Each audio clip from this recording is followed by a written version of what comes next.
Hello friends, Robin here from Cheese from Scratch, and today's video is going to be all about calf sharing.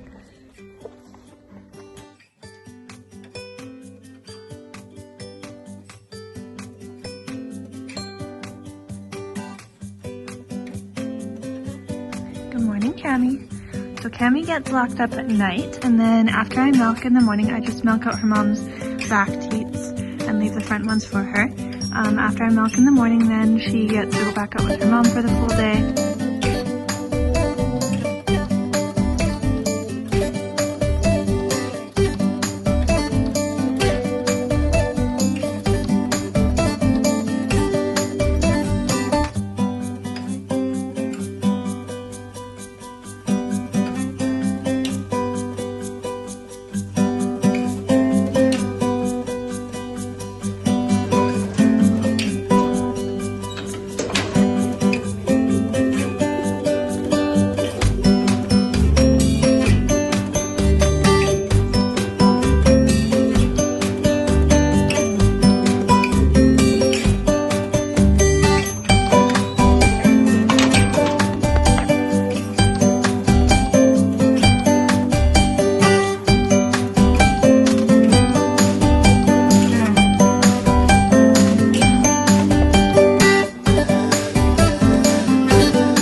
So in today's video, I want to take you through some of the things to consider when you're setting up calf sharing, some of the differences between different techniques of calf sharing, because there's not just one way to do it, there's a whole bunch of ways to do it. And in fact, I have two calves right now. Nice, Annabelle, thank you. I have two calves right now in the barn. Bree, this is very nice, Annabelle, just aesthetically pleasing. So Bree, that's her calf over there, and Annabelle, this is her calf, Camy, right here, and you can see that they're two different sizes.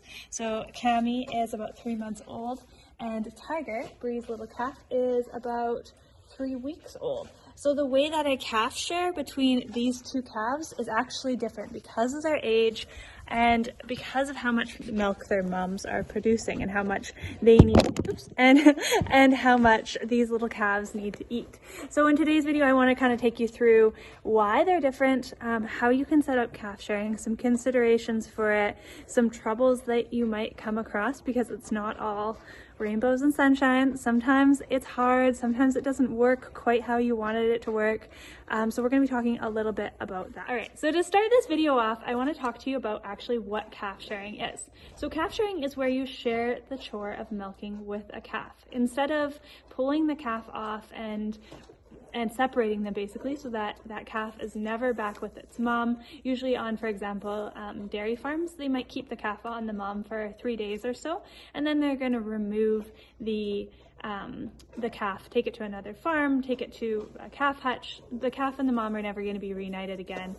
The reason they keep them on usually for that 3 days is just so that the calf can have the colostrum and kind of set them up for the rest of their life. But other than that, you know, these cows are often removed from their calves, and there's a whole bunch of different reasons why you might choose not to calf share, and we'll get into that a little bit later in this video. But that's kind of the standard setup of most dairy farms that you're going to see, of a lot of homesteads that you're going to see. So sometimes people don't really even know about what calf sharing is, and what calf sharing is where you are sharing that chore of milking with your cow. Now when you set up calf sharing, it depends if your cow is kind of a high production cow or a low production cow. So I would say high production cows are anything over producing 3 gallons of milk or more a day, and a low production cow would be producing anything less than 3 gallons of milk a day. And that might vary. Let me know below what you think about what a high production and a low production cow is, but I just kind of pulled those numbers off my head. But I would say, in my experience, I would say that would be the difference between a high and a low production cow. So if you have a low production cow, this video isn't super applicable to you. Calf sharing is probably going to be easier to set up for you. There's going to be less considerations. You can watch this video and you might get a few tips and tricks, but it's not going to be as applicable to you to someone that is milking a really high production cow. So both of my milk cows that I have here, Annabelle, who's calf sharing with her baby Camy right now, and Bree, who has her little baby Tiger, they're both high production milk cows. So I have to have some certain considerations when I'm setting up calf sharing with them that might be different than if your cow produces a lot less milk. Now, the first consideration when setting up calf sharing with a high production milk cow is making sure that you set it up in a way that you're not going to be leaving a lot of milk in their udder, because they're much more prone to developing mastitis. So when you're setting up calf sharing, you want to make sure that all the milk is actually being removed from them. So how I set up calf sharing on my homestead with my high production milk cows is after they calve, I start milking every 12 hours.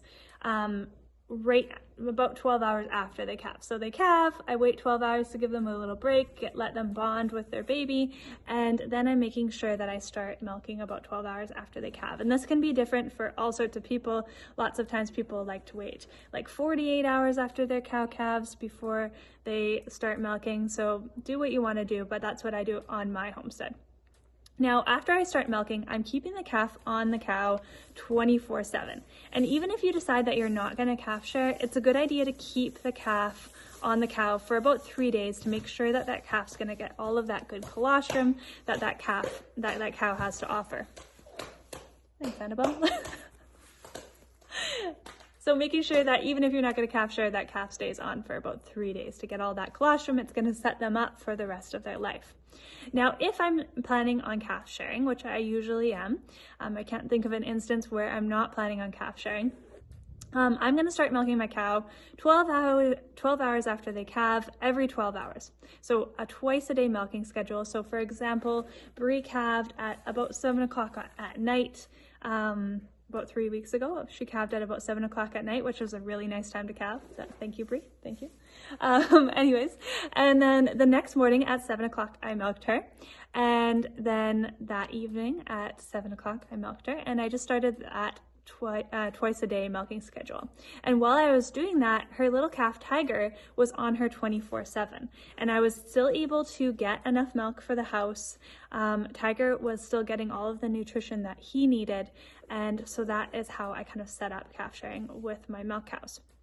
Now, eventually with a system where you are milking twice a day and your cow has a calf on them 24/7, you're going to start not getting very much milk. And when you start not really getting a lot of milk, for example, maybe you were getting 2 gallons at each milking, and now you're only getting like 1 gallon at your evening milking. Usually it seems like you always get more milk in the morning, I think just because it's nighttime, they don't drink as much, but it could be definitely different for your cow. But anyway, so you used to be getting 2 gallons, but now you're getting 1 gallon at night. Sometimes you're coming down and there's no milk left for you. That's your sign that you need to start locking that calf up for 12 hours to be able to get any milk at all. So when I do that, for example, Camy is on that schedule right now. So she stayed on her mom, just like Tiger. Annabelle is right there, and Camy is Annabelle's calf. So just like Tiger, Annabelle had Camy on her 24/7 for about the first month, and I was milking twice a day. After about, it was about a month, I wasn't really getting much milking at night anymore. I was getting maybe about 1 gallon, and I had been getting like 2, and so I decided that it was time to switch her down to once a day milking and start locking Camy up at night. So I have this little area in the front of my barn here, in this little alleyway here, that at nighttime I bring Camy in and I lock her into this area. She's locked away from her mom for about 12 to 10 hours. It's not really an exact science, it doesn't have to be exactly 12 hours, but she's locked from her mom for about 12 hours. And then the next morning I milk her mom. I take about usually, so this was kind of a finicky thing, and this is where it's going to vary between your individual cow, but I wasn't sure how much milk I should take and how much I should leave back for Camy when I first started doing this. So what I did was I would milk out 3 teats, I'd leave one back, leave back 1/4 for Camy, and then let Camy drink. Now this took a little bit of adjustment because I wanted to make sure that I was still giving Camy enough milk, but I didn't want to be not taking enough. So that was kind of the thing where it was adjustment. So for a couple days, I would bring Camy into the milking stall after I was finished milking. So I would milk out like 2 quarters, bring Camy in, let her drink till she was full, and then check to see if there was any milk left. And a couple times I did have to adjust that, but I eventually got it to where, yes, I knew that Camy was going to be able to empty her out completely if I left milk back. So that is one way that you can set it up. Another way that sometimes people do it is they don't reunite the cow right after they milk. So they'll milk the cow completely out, then they're going to leave the cow and the calf separated for another 2 hours or so, and then they're going to reunite them. And the benefit of doing that is, one, that your cow isn't going to hold back as much milk for their calf. They know that they're not going to get their calf right away. So people say that, I've never done this, I'm just saying what people say. People say that they let the milk down a little bit easier. They're not holding back as much with that. And also that if you're going to milk your cow completely out, your calf isn't going to be really aggressive on the teats, because if there's not a lot of milk left in, sometimes the calves can be really aggressive on the teats. They can bite the teats, they can cause damage. So that would be one reason, if you were seeing a lot of that you might want to wait that 2 hours just to make sure that she's filling back up and then there's enough milk left for that calf. So anyway, it was a little bit of adjustment period where I would milk Annabelle as much as I thought that I needed to milk. I would bring Camy in, she would suck, I would see if there was anything left. I would see if I had taken too much, because maybe she was really still bumping a lot and trying to get more. So that was like a few days, I would say like a week of me just kind of testing and adjusting, and maybe not quite a week. Me testing and adjusting and making changes. And I've kind of landed on where I take the back 2 teats, or the back 2 quarters, I milk them completely out, what I can get out. I'm sure she's holding some milk back, and then I leave the front 2 for Camy, and that seems to be working well for us at this point.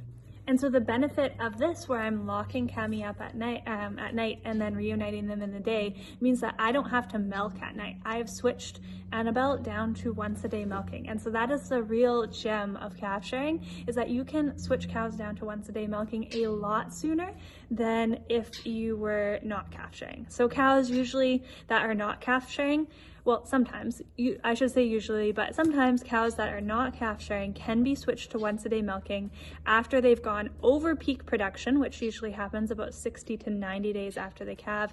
And this is really, really, really, really, really important, after they have been bred back, because if you switch them before they've been bred back, not only are they going to decrease production, because anytime you lower the amount of milk that you're taking from them, they're gonna decrease their production. But secondly, because there's a chance that they could start to put weight onto their reproductive organs, and this can make them harder to breed. So it's a really good idea to make sure that your cow is bred back. If you're not calf sharing, it's a really good idea to make sure that your cow is bred back before you switch them down to once a day milking, and make sure that they're over that peak production. So that's a side note, that's nothing to do with calf sharing. But calf sharing, one of the benefits that comes in is that you can switch them down quite early to that once a day milking. And low production milk cows, like I discussed at the beginning of this video, they can probably be switched to once a day milking with calf sharing a lot sooner. In fact, you might be able to do it almost right after milking, or right after calving. I recommend that with all milk cows, you start at twice a day milking, just to see what they're gonna do, see how much milk they're gonna produce, just kind of spend the week after they calve, just kind of seeing what's going to happen. Some cows that are calf sharing, that are high production milk cows, they can be switched down as early as 2 weeks to once a day milking, where you're locking that calf up at night, milking in the morning, and then reuniting them for the day and repeating that cycle. But sometimes it can take up to 2 months. So it's definitely cow dependent, it's definitely calf dependent. I had a really high production Jersey that had 2 calves. One was switched down at 2 months to once a day milking, where I was locking her up. For 2 months, she stayed on, or it was he. For 2 months, he stayed on 24/7, and I was still able to milk twice a day and get a decent amount of milk before I had to start switching, before I wasn't worth it anymore. I wasn't getting as much milk at night. Whereas she had another calf, another lactation, where I switched down at 2 weeks, because that calf was a little guzzler and he just ate a lot of milk, and by the 2-week point it wasn't really worth it for me to be milking in the evening. So I started locking him up and doing that once a day milking calf sharing thing.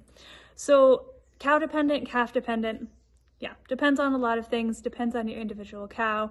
I always say when I go into calf sharing, we're just gonna see how it goes. We're gonna see if this is worth it, if it's going well, we're gonna keep doing it. If it's not, I'm not opposed to taking the calf off and not calf sharing, because there's definitely some cows that are not really candidates for it. There's definitely some calves that are not really candidates for it. And so we'll get into that a little bit here, but yeah, just going into it with an open mind, going into it with, okay, it was this way, this lactation, but it might be way different the next lactation. So every lactation is different, and that's a really important thing when you are going into calf sharing to kind of remember. So some of the benefits of calf sharing, aside from being able to switch down to once a day milking, aside from being able to switch down to once a day milking sooner, is that eventually you're going to have a relief milker. So that is one really good thing. When that calf gets a lot bigger, and they do have to get a lot bigger. For example, Camy, I haven't used her as a relief milker yet, but I think that I could. I think that she would be able to completely empty Annabelle out at this point if I was to not milk. If I had to go somewhere and I needed to not milk in the next morning, I would just leave Camy on 24/7, and I think that she would completely milk her out at this point. So that takes time, that doesn't happen right off the bat, that takes adjustments, and I wouldn't do it all the time for sure, but it is a kind of a benefit of calf sharing. It's one of those golden things at the end of the road. All right, some other benefits of calf sharing are that you're actually going to raise a calf that is really how it was meant to be raised. So if you have a steer, you're going to raise a steer that was milk fed, that grew to a really good size because you were feeding him exactly what his gut was meant to be fed when he was little. And if you have a heifer, that's going to be your next replacement heifer or your next replacement milk cow. You're going to be raising her in a way that is going to set her up for a really good life. So that's kind of that's an important benefit of calf sharing, is that if you're calf sharing for 6 to 9 months, those calves are going to have a really good setup to life. They're going to have a really good start to life, and they're going to be able to better digest the food that you're giving them. For example, if you are planning on trying to raise a grass-fed only dairy cow, which is difficult, but if you're planning on doing that, you're definitely going to want to make sure that you're keeping that calf drinking its mother's milk for as long as possible. So that's another really big benefit of calf sharing. For me, one of the biggest benefits of calf sharing is seeing the bond between my cow and the calf. It might be just hippy-dippy of me, but I love that they get to stay with them. And if they don't get to stay with them, if I had to wean and I had to do that, it wouldn't be the end of the world. It would be fine. The calf would still be raised well, but I really like that they get to keep their babies here on our farm. So that's one personal reason that I like to calf share. Another really big reason for calf sharing is to help you with all of the milk. So if you have a high production milk cow, you know that there is a lot of milk. Some days it is just downright overwhelming how much milk there is. And can you imagine if you weren't calf sharing and you had to deal with all of that milk? It would be a lot of milk. If you're making cheese, sometimes if you only have one cow, you're gonna wish that you had all the milk because cheese making takes a lot of milk. But for example, right now I've got 2 cows in milk, and I'm really happy that I've got 2 calves that are helping me with that task, because I would just have I would have like 10 gallons of milk if I wasn't calf sharing. I think I would just have so much milk coming into my house every single day. So I'm really happy to have some helpers with that. Calf sharing also helps you limit the amount of chores you're going to have. So if you pull the calf off and you're bottle feeding it every day or bucket feeding it every day, that's just one more chore that you're going to have. Whereas if you just put it out with mama, she's going to feed it, she's going to take care of it. So it just kind of limits the amount of chores that you have. Now let's talk about some of the reasons why you might not calf share. And not everybody calf shares. As I said, not all cows are candidates for it, not all calves are candidates for it, or maybe I said that, I can't remember. But not all cows are candidates for it, and not all calves are candidates for it. And not all lifestyles are candidates for it. So it really depends on your individual situation that you're dealing with. So some of the main reasons why people might choose not to calf share would be behavior issues. So cows love their babies. You can't blame them for loving their babies, but sometimes they just love them so much and they hate you for being like, hey, you took my baby away. I am not jiving with this. I don't like it. So sometimes cows can have really bad behavior issues in the stanchion when you're trying to milk them. So that would be probably one of the number one reasons that people might choose not to calf share. Now there's some ways that you can kind of get around this, or help, or see, or try, troubleshoot to help you kind of work with this. So for example, Annabelle is the worst behaved cow. She's not, like, she stands really nice to milk and everything, but she was such a hard cow to train. I spent like 2 months training her to hand milk, and she came from a dairy farm. She'd been machine milked her whole life. She's an older cow. She's about 7 years old or something. So she'd been milked her whole life, but when she first came to our farm, and that's why she was sold, I'm pretty sure, oh my goodness, she was a hard cow to train. So when, this is actually my first lactation having a cow with her. I got her when she was in milk, and then, so this is my first lactation with her as a mama. And so when I went into calving with her, I kind of had this idea that, okay, it might not go well. She always, if there was another calf in the pen with her, she was always trying to take that calf. She was really possessive of all the other calves and stuff in there. And I just thought, okay, it might not go well. Let's just go into this with an open mind. And it's actually gone really well. We definitely had some power struggles. I would say there was kind of this one night that I remember. It was maybe 3 days or so after she calved. And so I had separated her calf off, because at that point that was just what was working a bit better.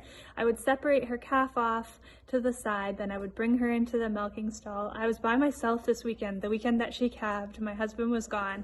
And so that just, it's nicer if you have someone to help you. So I had been putting the calf, what had I been doing? I'd been putting the calf in front of the milking stall to kind of entice her to come in.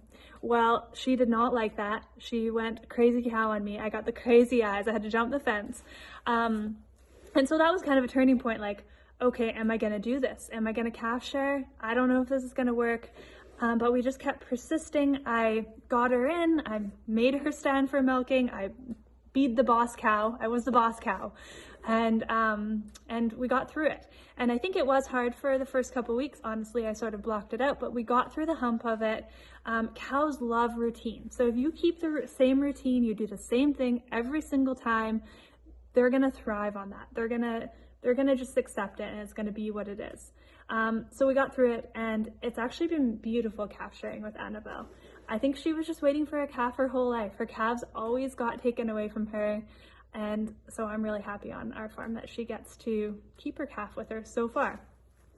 Now with behavior issues, you can do a few different things. So you can move the calf around to kind of adjust what your cow needs. So for example, some cows really like to see their calf in front of them. Some cows don't do well if their calf is in front of them because they want to go to them. So it's better off if you put the calf out of sight. So you kind of have to play around with that and see what works best for your cow.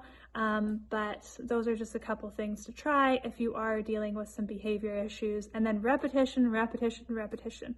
Tell your cow what you want, or show them, kind of get them to do what you want, and then repeat that. So they're wiggling around and moving and not standing nice because they want to go with their calf. That's not acceptable. Repetition in, okay, you need to stand here. I'm not going to let you out until you stand here. Or I'm not going to let you out until we completely milk you out. Those are things that are going to teach your cow how they need to behave so that they can get that reward of having their calf back. Now, a big issue that people struggle with when they're calf sharing is their cow holding back milk for their calf. And cows are amazing. They can hold back a ton of milk for their calf and give you not very much. It's crazy how they can do it, but they can do it. And one thing is that they hold back what is called the hind milk. So if you have children, you probably know about what the hind milk is, because if you've ever breastfed, kind of same thing. The creamiest, thickest, best milk comes after the front milk or forward milk. I don't know what it's called. I don't know what the first milk is called, but the first milk that you're getting out when you milk a cow is kind of the less creamy stuff. It's more like skim milk. And then the creamiest, healthiest, fattiest milk is going to come last, that hind milk. And so when cows hold back their milk, they're keeping that hind milk for their calves. And so a lot of struggles happen when you're calf sharing is that you are going to have really tiny cream lines, and there's not really a way around this. Now there's all sorts of little hacks that you can do. For example, you can milk your cow out as much as you can, and then you can bring the calf in, let them suck for a little bit, and then take the calf off and then finish milking. You're going to get more cream that way because the cow's like, oh, the baby's here, I'm going to let the milk out, and then you're like, oh, just kidding, taking the baby away, I'm going to take that milk. So that's one way that people do it. Other ways that they do it is moving the calf around, like I said. So sometimes cows like to have their baby in front of them, sometimes they do better if their baby's not there, so wiggling around with that, trying that out a little bit. What else can you do? Sometimes, as I said before, how usually you're locking your calf up for 12 hours and then reuniting them after you milk. If you wait that 2 hour after you milk, so you milk your cow completely out, wait 2 hours, and then reunite your calf, I've heard that that helps with getting more of the cream because they don't expect to get their calf right after, so they're being able to let down a little bit better. So just some little things like that might help a little bit, but at the end of the day, honestly, if you are calf sharing, you're gonna get less cream, and that's just how it is. They're gonna save the cream for their calf, and it's okay. You know, when they save that cream, that heavy, nice hind milk for their calves, it means that you're gonna be growing a really nice big calf, and you're gonna be growing a really good replacement heifer for your family milk cow, or a really good beef for your family.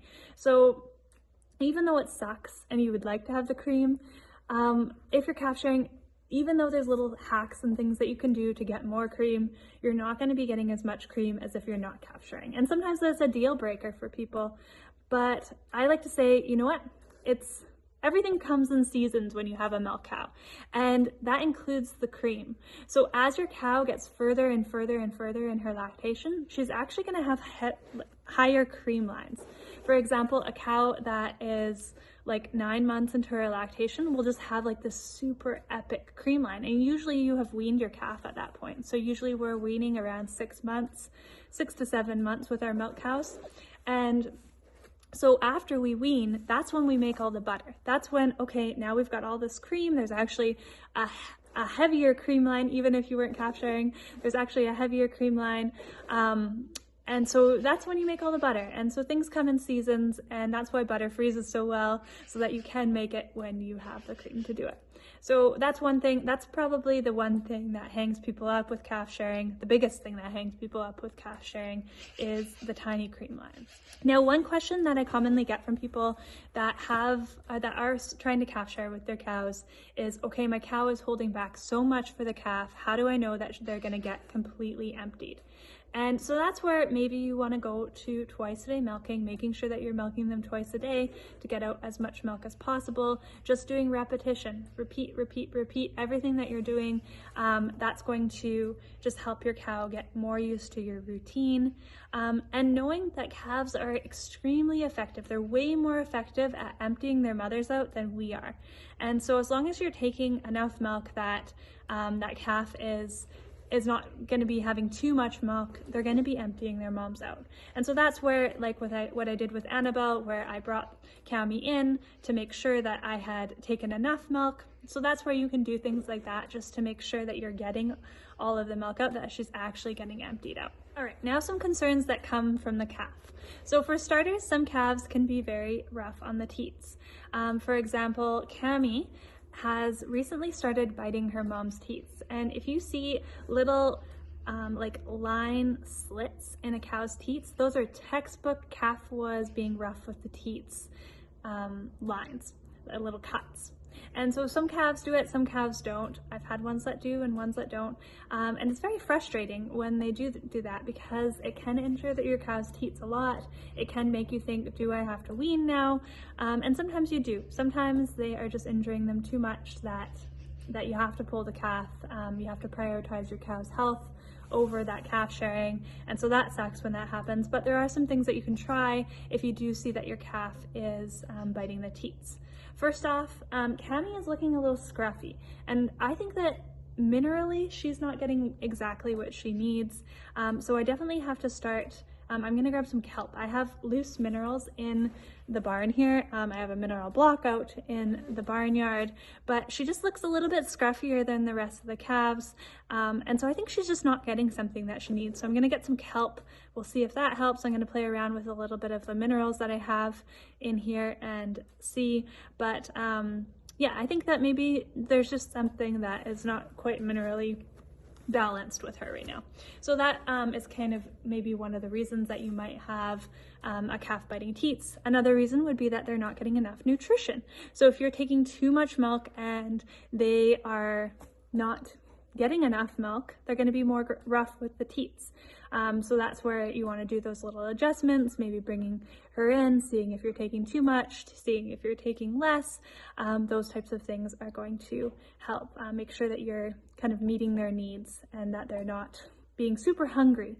Other ways that you can help with this is I've done this once, and it's I think it's controversial. I don't know if it's controversial or not. It's not nice. It's not a good thing to have to do. But one time we had a calf that was really biting on its mom's teats. We were thinking, oh man, we're gonna have to wean this calf. This isn't going well. But then I stumbled across floating your calf's teats, or rasping down your calf's teeth a little bit. So some calves have just sharper teeth than other calves, and so when you feel in their mouth, you might feel little pointy pieces. And so what we did with this calf was we haltered him really close to the fence so that he couldn't move away. We put a stick in his mouth to keep it open, and then we just took a rasp, just a regular one from the shop, and we just filed down any pieces that felt pointy. We just rasped them down just a little bit until they felt soft, until they were no longer pointy, and that worked. He stopped biting his mom's teats, or he stopped making those scratches on there. And so that was really beneficial to both us and to our calf and to our cow, because we got to keep calf sharing. The calf got to stay on its mom and stopped biting its mom's teats. Now that calf grew into a nice big healthy steer, and it never really seemed to bother him.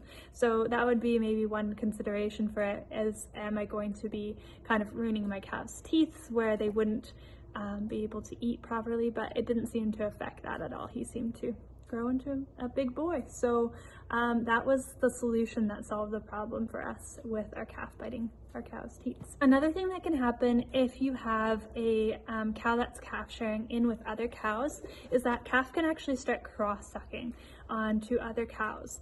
And so this is a problem if you have dry cows in there, because you don't want your calf to be sucking on dry cows. And it can also be a problem if you've got an infection going on in your herd. For example, Staph aureus mastitis is very easily spread, and you can spread it from cow to cow. It can spread by flies, it can spread by your hand milking techniques or your milking techniques. It can spread by a whole bunch of things, but another common way that it can spread is by calves sucking on other cows. So that is a consideration if you do have an infection going on in your herd, to make sure that you're watching that that's not going to happen. It pretty much will happen. It's kind of not foolish, but it's silly to think that if you have a calf that is in with multiple dairy cows, and this is dairy cow specific because being a beef rancher, we have 200 head of beef cows on here. I never see cross-sucking, or barely, okay, not never, but barely ever will you see cross-sucking between beef cows. Dairy cows, let anyone suck on them. It's crazy. I don't know why it is. I think it's just because they're so used to having their udders handled. But yeah, they'll let anyone suck on them. So for me to think that Tiger and Camy aren't cross-sucking between each other's moms right now, I actually don't think they are right now, but I think it's 100% a possibility that at some point they would cross-suck between each other's moms. And so if I had an infection in a herd, if we were dealing with mastitis, I would definitely be separating them because I wouldn't want them to be kind of contaminating the other udders. Yeah, so that's another consideration to think about when you're setting up calf sharing. As far as how much milk you should take when you're calf sharing 24/7, that sort of depends on the cow, sort of depends on the situation. But just as an example, right now with Brie, so Tiger is on Brie 24/7 and I'm milking twice a day. I'm taking all of the milk that I can get out when I milk. I'm completely stripping her out. Leaving nothing back for Tiger, but I know that she is holding back milk. And I know that Tiger is having milk throughout the day. He's growing, he's always happy, he's jumping around, his belly is usually full. A lot of times when I bring Brie in for milking, he's already sucked one teat, and you can tell that a calf has sucked the teat, not only by looking at the quarter because it looks less than the other quarters, but also by, if you're washing that teat with water, it feels slimy versus the other teats that don't feel that sliminess. So that means that their mouth has been on there. So right now I'm milking her completely out twice a day. I know that she's holding milk back, and I know that he is still getting enough milk to sustain him basically. All right, so just an example of how much milk a calf actually needs to survive. So for example, on our ranch, occasionally we have bottle babies. And so when we have a bottle baby, typically right when they're newborn, well, they get colostrum for the first couple days. And then after we've moved them onto milk, usually we're feeding them about a gallon of milk a day. And so this is 2 liters in the morning and 2 liters at night. Sometimes if we think they need it, we'll throw a third feeding in midday or something like that. But typically it's about a gallon of milk a day that these calves are getting when they're quite young. After about 2 weeks, you might need to add in more because they are just growing. But you know, really, your calf doesn't need a lot to sustain itself, but calves that are on their mums 24/7, they're going to drink way more than that. And that's a good thing because they're going to grow to be these big, nice calves. But when you're trying to figure out how much milk you need to leave back, you don't really need to leave a ton back because their moms are going to be producing throughout the day. They're going to be taking what they need. The biggest thing with that is just making sure that the calf isn't going to be hungry after you milk, you're reuniting them, and they're trying to bite the teats and everything. So that's kind of the biggest consideration there. Thank you guys so much for watching this video. I hope that it helped you try to figure out if calf sharing is something that you want to do. If you are currently thinking about calf sharing or trying to calf share, I hope that it gave you the answers that you need. If you have any questions, pop them down below. We can also help each other. So if you have questions, pop them down below. And if you have answers, you can answer the questions. So that's the fun thing about these social channels. Anyways, thank you guys for watching this video. If you haven't already, like and subscribe. So like this video, subscribe. I post a new video every Monday on all things cheese making, dairy processing, and milk cows. And I'll catch you on the next one.